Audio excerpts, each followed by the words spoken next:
জুম্মা মুবারক সবাইকে। জুম্মা মুবারক। কি কইছ আবার কওছে? জুম্মা মুবারক সবাইকে। হ্যাঁ জুম্মা মুবারক নি। তো এক কাজ করো না, ভাইয়া লোক মসজিদে চলো, দুই ভাই বোন মিলে নামাজ পড়লাম, আজ মসজিদে জিলাফিয়ে দিব।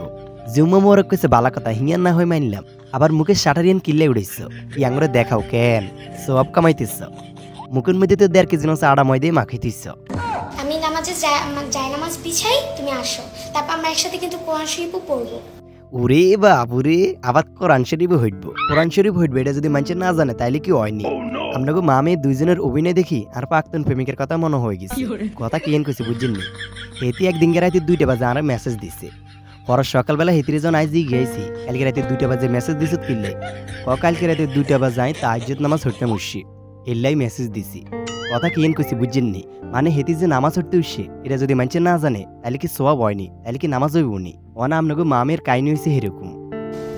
সবাই খুব ভালো থাকবেন।